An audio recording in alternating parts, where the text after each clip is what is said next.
The fall. Now the serpent was more crafty than any of the wild animals the Lord God had made. He said to the woman, "Did God really say you must not eat from any tree in the garden?"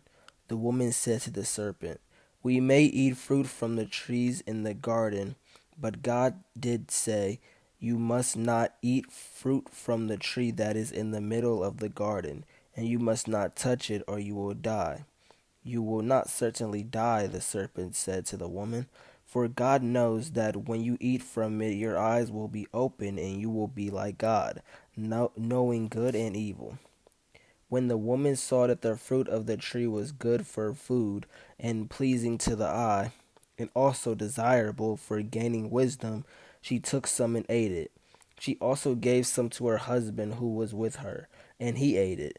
Then the eyes of both of them were open, and they realized they were naked. So they sewed fig leaves together and made covering for themselves. Then the man and his wife heard the sound of the Lord God as he was walking in the garden in the cool of the day, and they hid from the Lord. Then the man and his wife heard the sound of the Lord God as he was walking in the garden in the cool of the day, and they hid from the Lord God among the trees of the garden. But the Lord God called to the man, "Where are you?" He answered, "I heard you in the garden, and I was afraid because I was naked, so I hid." And he said, "Who told you that you were naked? Have you eaten from the tree that I commanded you not to eat from?" The man said, "The woman you put here with me, she gave me some fruit from the tree, and I ate it." Then the Lord God said to the woman, "What is this you have done?"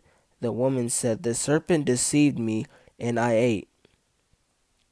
So the Lord God said to the serpent, "Because you have done this, cursed are you above all livestock and all wild animals. You will crawl on your belly, and you will eat dust all the days of your life. And I will put enmity between you and the woman, and between your offsprings and hers. He will crush your head, and you will strike his heel. I will make your pains in childbearing very severe. With painful labor you will give birth to children. Your desire will be for your husband, and he will rule over you." To Adam he said, "Because you listened to your wife and ate fruit from the tree about which I commanded you, you must not eat from. Cursed is the ground because of you. Through painful toil you will eat food from it all the days of your life. It will produce thorns and thistles for you, and you will eat the plants of the field by the sweat of your brow. You will eat your food until you return to the ground, since from it you were taken. For dust you are, and to dust you will return." Adam named his wife Eve because she would become the mother of all the living. The Lord God made garments of skin for Adam and his wife and clothed them. And the Lord God said, "The man has now become like one of us, knowing good and evil. He must not be allowed to reach out his hand and take also from the tree of life and eat, and live forever." So the Lord God banished him from the Garden of Eden to work the ground from which he had been taken.